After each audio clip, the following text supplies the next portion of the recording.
Padala siya ng isang abogado at sinasabi nila na ilalabas nila yung transaction history ng accounts ni President Duterte pakalipas na 1 linggo. Pero ngayon, 9 na buwan na ang nakakalipas, pero wala pa rin yun.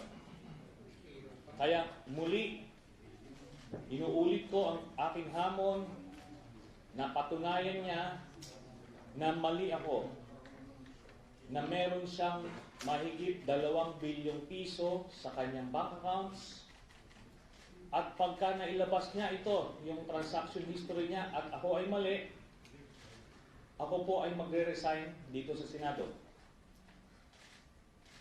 Ito ay importanteng hamon dahil sa mga pangyayari ngayon, lumalabas ang iba't ibang mga iskandalo ng korupsyon sa gobyerno.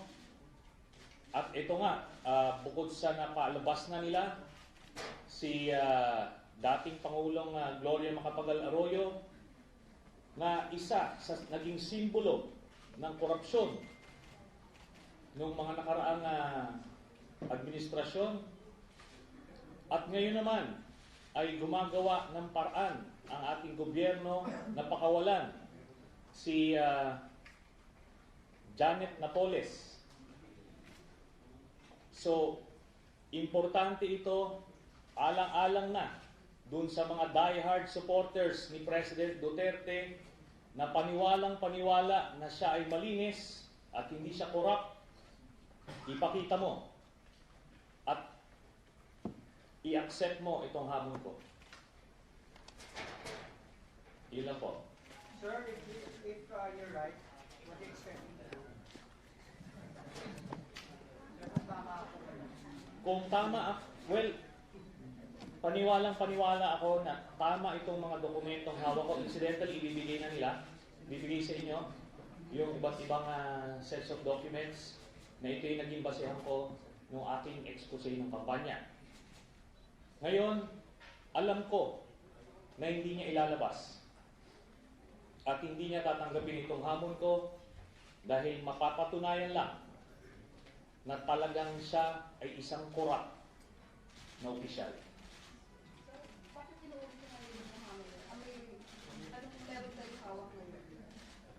Sinasabi ko nga, no? Inaantay natin ito. Inantay natin ito. Sinabi nila, kung maalala nyo yung aming stand-off dun sa BPI, Julia Vargas, sinabi nung kanyang abogado na sinabi raw ng BPI, ilalabas daw yung kanyang transaction history makalipas ng 1 linggo. Pero hindi nangyari yun. Hindi na tayo binalikan. At ngayon, pinapaalalahanan natin at inuulit natin yung hamon na yun dahil nga sa mga pangyayari ngayon. Nakita nyo itong bribery scandal sa Bureau of Immigration na antayin nyo mamaya kung ano ang kung saan to aabot. Sir, okay? Sir, yung source mo ba kay Joseph De Mesa pa rin? Or sa Kanda? Doon sa concerned citizen na sinabi niya, ang pangalan niya ay Joseph De Mesa, binigay niya ito, sinabi niya siya ay may kamag-anak na nagtatrabaho sa isang ahensya na merong ganitong dokumento. So, ang sa akin, i-validate namin yung informasyon, tinignan namin, bago namin inilabas. At nung inilabas ito sa isang periodiko, sa Inquirer, vinet nila ito, binalidate nila, at sa kanila inilabas. Senator, bakit ngayon nila ito binubuhay? Bakit hindi isang buwan, hindi nung nakaraang buwan? Alam nyo, maraming mga pangyayari na talagang tinututukan natin yung mga nakaraang buwan. Pero ngayon kasi, this is very relevant dahil para maliwanagan yung ating mga kababayan na nilinlang lang tayo nung mga nakaraang buwan dito sa anti-drug war na wala rin namang nangyari kung hindi pinatay ang ating mga kababayan. Pero nung mga panahon na yon, walang ginawa laban sa korupsyon at worse, pinakawalan pa yung simbolo ng corruption, si President Arroyo, former President Arroyo, tapos ngayon pati si Napoles ay gustong palabasin. Sir, may bahid po ba ng pera ni Napoles yung bank account ng Presidente? Ano yan? May bahid po ba ng pera galing kay Napoles itong mga bank account ng Presidente? Wala tayong nakita. Pero meron isang negosyante sa Davao City na campaign contributor ni President Duterte noong nakaraang kampanya. Ang pangalan niya ay si Sammy Uy, na nagbigay ng aabot ng 120 million pesos sa iba't ibang miyembro ng kanyang pamilya. Makikita niyo yan doon sa mga documents na... Asa na ba? Sir, Ibigay niya na. sir, sabi niyo hindi tatanggapin ng Presidente yung aking yan. So, bakit Ito ay violation ng ating batas, yung hindi pagdedeklara ng SALN. So, ito ay mga culpable violations of the Constitution. Sir, identify ba kung ano yung sinagulan na more than 2 billion ni Presidente? Iba't ibang sources, pero dun sa aking complaint na final sa Ombudsman, plunder. Ang source ay yung intelligence funds doon sa Davao City.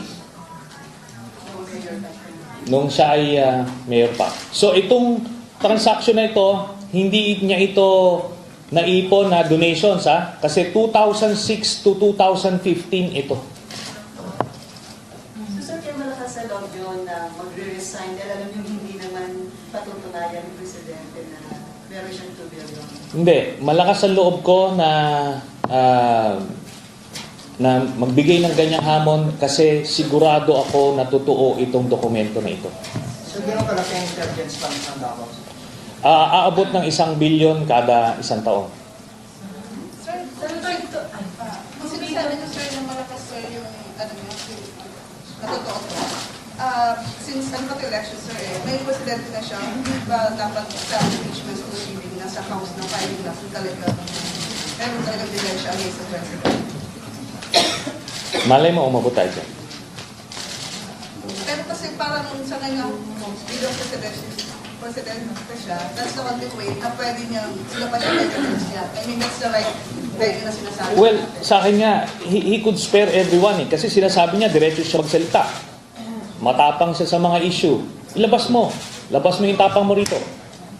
Pakita mo na mali ako. Na hindi lang ako nag-aakusa. Kasi marami pa siya mga, alam mo yung mga diehard supporters niya, talagang paniwalang-paniwala Alang-alang na lang sa kanila. Pakita mo na malinis ka na opisyal ng gobyerno. Sir, paano yung nasabing galing doon sa Intel Funds?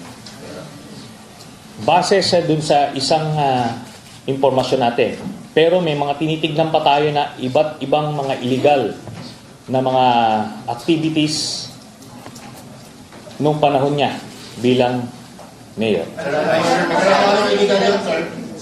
Darating tayo dyan. So for now, ito muna. Ito muna yung ready tayo to expose sa ngayon. Pero malay nyo, within the next few weeks, Sir, saan palaring sa mining? I'm not ready to say. Bakit, sir? Yung pinag-usapan pa rin natin, sir, is yung 2006 to 2015. Wala ba nakalungkot natin yung ngayon 2016 o naging presidente na siya na kakaiba sa kanyang bank accounts? After kasing na-expose ito, ay nilinis na nila yung kanilang mga accounts. Pero ito ay hindi mo na ito mabubura sa record. At kaya niya pinag-iinitan yung mga iba't ibang ahensya na kung bakit daw nailabas ito. Pero ang pag-inita mo, ang sisihin mo yung sarili mo kung bakit ka nangurakot ng kwarta. Yun yun. So sabi niyo kanina, nilinis na. Paano pa maraan nilinis nila yung mga bank? Hindi, i-withdraw mo lang. I-withdraw mo. Pagka tinignan mo yung account balance ngayon, hindi ma-late na.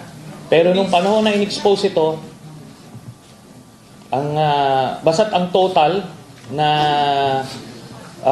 higit 2 bilyong piso ang So hindi nyo na-trace kung saan napunta yung winidro? hindi na importante yon. Ang importante, meron siyang mga ganitong kalalaking halaga. So anyway, tignan nyo muna yung mga dokumento para mas... Sir, 2 billion transaction value or at one time that was the biggest deposit? deposits and credits. Lahat ng pumasok na pera. So kasi, base sa nakita natin, halos lahat papasok ang pera.